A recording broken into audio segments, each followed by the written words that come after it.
अस्सलाम वालेकुम। Welcome to the Dips visual classes. Class 9th, subject हमारा है physics. Class I am your new teacher, physics teacher miss Mavia. Okay, अब से आपको जो मैं करवाऊँगी, ठीक है। आज से इसके बाद से जो लेक्चर होंगे वो मेरे होंगे। इसी को हम कंटिन्यू करते हैं। हम कंटिन्यू कहाँ से करते हैं? जहाँ से पिछला लेक्चर जो था, पिछला लेक्चर हमारा जो टीचर ने छोड़ा था वो कौन सा था? वो फ्रिक्शन था, ठीक है। फ्रिक्शन के बाद हम नेक्स्ट टॉपिक आज हमने स्टार्ट करना है। आई होप आपको समझ आएगी। क्लास हमारा पास जो टॉपिक था वो आउटवर्ड मशीन है, ठीक है। आउटवर्ड मशीन भी पढ़ते हैं, आउटवर्ड मशीन भी पढ़ते हैं, जो भी इसको प्रोनाउंस करें, ठीक है। उससे रिलेटेड हमारे पास एक ये जनरल से टॉपिक है। हम पहले देख लेते हैं आउटवर्ड मशीन क्या होती है, टेंशन फोर्स क्या होती है, ठीक है।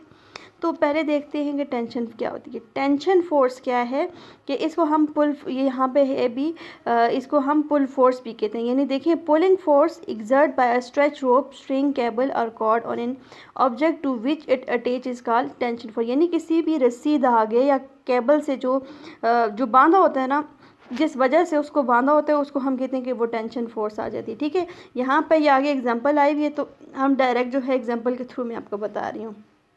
देखें, एक हाथ से ये इस रोप को पकड़ा हुआ है, ठीक है, इस रस्सी को, और दूसरी तरफ से जो है इस पे वेट है, यानी इसके साथ कोई जो है वो कोई भी मास अटैच किया हुआ है, ठीक है, इसके साथ बांधा हुआ है। यानी यहाँ पे ये मास ये बैलेंस हुआ है। किस वजह से? कि इस पे दो फोर्सेस लग रही हैं। एक तो ये जो डाउनवर्ड फोर्स आ रही है, डाउनवर्ड फोर्स कौन सी है? वो ग्रेविटी वाली आ जाती है, ठीक है, W = mg। ये तो हम स्टार्ट में कर चुके हैं, ये आपको क्लियर हो गया। लेकिन जिस वजह से ये बैलेंस है, ये कौन सी है? एक तो डाउनवर्ड है और एक ये अपवर्ड फोर्स है, जिसकी वजह से यानी ये इस हैंड ने इसको खींचा हुआ है। खींचा हुआ है मीन को उसको बैलेंस किया हुआ, उसको पकड़ा हुआ है, तो इसलिए इसको पुल फोर्स पी कहते हैं। तो ये हमारे पास जो है वो टेंशन फोर्स आ जाती है, जिसको हम टी से डिनोट करते हैं, ठीक है। यहाँ पे देख लें, यही लिखा हुआ है। और इसकी डायरेक्शन हमेशा क्या होती है? अपवर्ड होती है। अपवर्ड क्यों होती है? क्योंकि यहाँ पे वेट भी है और वेट के ये ऑपोजिट होती है। यहाँ पे दो फोर्सेस होती हैं और दोनों की मैग्नीट्यूड जो है वो सेम होती है, लेकिन उनकी डायरेक्शन जो है वो डिफरेंट होती है, ठीक है। उसके बाद हमारे पास आ जाते हैं एडवर्ड मशीन। एडवर्ड मशीन क्या है? ये एक पुली है। पुली क्या चीज़ आ जाती है? देखें, यानी एक ये पुली आ जाती है। पुली के साथ हम दो मासेस को अटैच कर देते हैं, ठीक है। तो यानी वो इक्वल मासेस नहीं, इक्वल होंगे तो वो बैलेंस होंगे, लेकिन वो अनबैलेंस आ जाते हैं। यानी देखें, ये दो मासेस हैं, M1 M2 आ जाते हैं। इनके डिफरेंट वेट हैं और डिफरेंट जो है इनकी टेंशन फोर्स आ जाती है। तो इस तरह की जो अरेंजमेंट आ जाती है, इसको हम एडवर्ड मशीन कहते हैं। आगे हम इसको मज़ीद एक्सप्लेन करते हैं। आगे हमारे पास टॉपिक है कनेक्टेड बॉडीज़। हम ये कह सकते हैं कि यहाँ पे वो एडवर्ड मशीन और जो टेंशन फोर्स है उन दोनों को यहाँ पे अप्लाई किया हुआ है।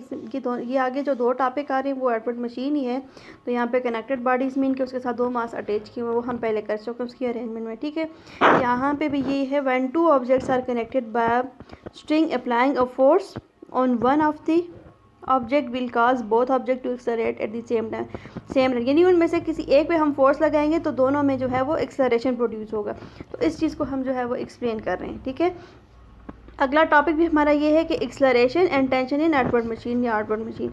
तो यहाँ पे हम ये जो इसकी एक्सप्लेनेशन आ जाती, ठीक है। क्लास नोट्स में तो आपने इसकी एक्सप्लेनेशन आप देख लेंगे, ठीक है। तो यहाँ से हम देखते हैं, इसकी फिगर को देखें, ठीक है। ये पुली आ जाती है, ठीक है। पुली क्या आ जाती है? ऐसी एक व्हील टाइप जो है, जिसके ऊपर से एक रोप जो है वो गुजारी होती है, ठीक है। क्योंकि एक वेट जब मतलब अपवर्ड जाता है, दूसरा जो है वो डाउनवर्ड जाता है। ये किस लिए? वेट उठाने के लिए ये यूज़ की जाती है, ठीक है।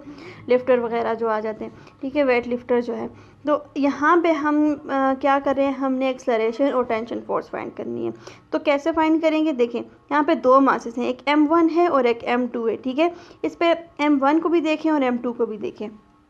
M1 जो है, इस पे भी दो फोर्सेस, हम दोनों को बारी बारी देखेंगे, लेकिन सबसे पहले हमने क्या कर देखना है कि यहाँ पे क्लियर भी हो रहा है कि M1 जो है वो M2 से ग्रेटर है।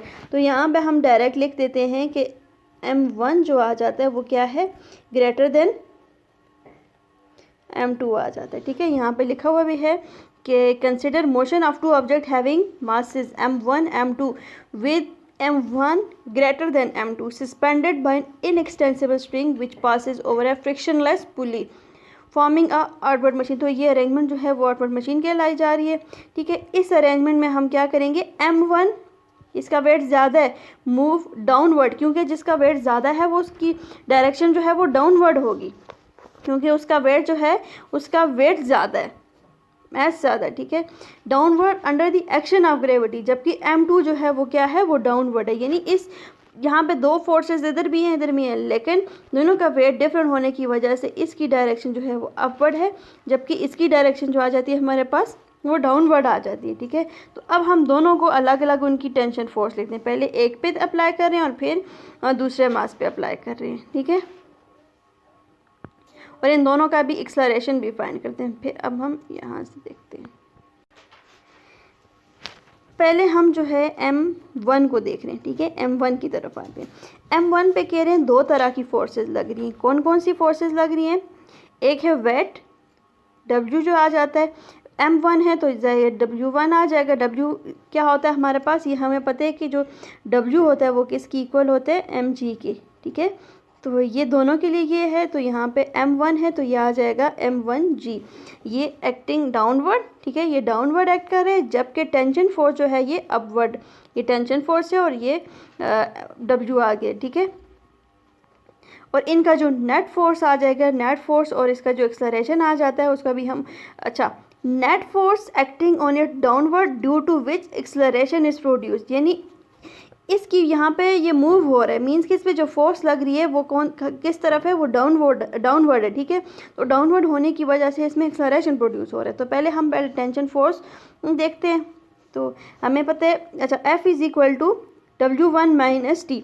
F क्या होता है, W माइनस टी।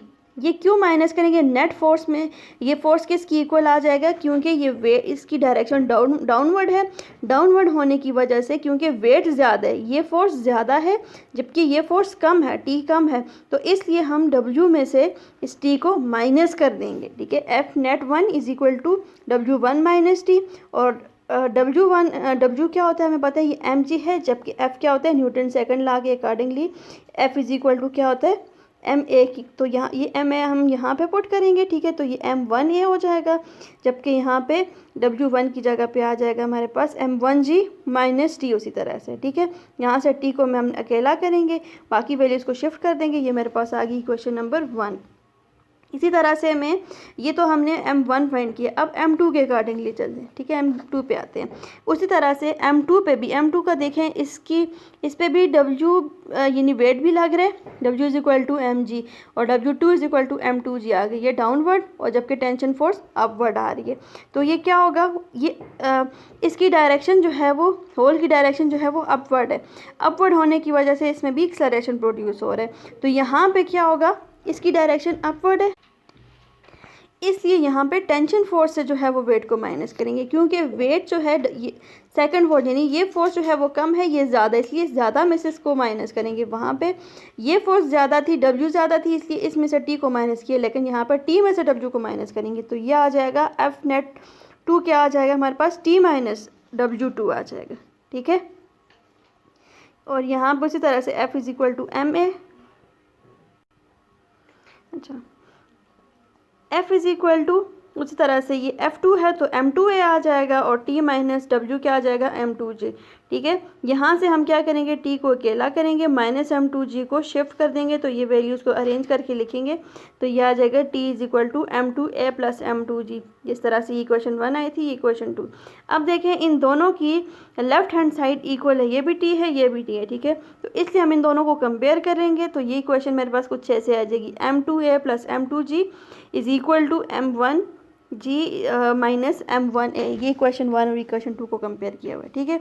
अब हमने इनको अरेंज करना है, कैसे अरेंज करेंगे, अच्छा, असल में यहाँ पे तो हमने T फाइंड कर लिया था, अब हमने एक्सलरेशन फाइंड करना है, तो इस वैल्यू में से मैंने एक्सलरेशन को अकेला करना है। तो देखें, एक्सलरेशन वाली वैल्यू, यहाँ से इस एक्सलरेशन वाली वैल्यू को हम अकेला करेंगे, कैसे,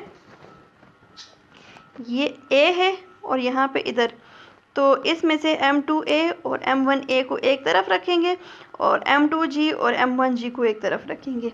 तो ये कुछ ऐसे आ जाएगा मेरे पास m1a प्लस m2a, ठीक है। एक तरफ किया क्योंकि m1 माइनस हो रहा था, दूसरी साइड पे आके प्लस हो गया।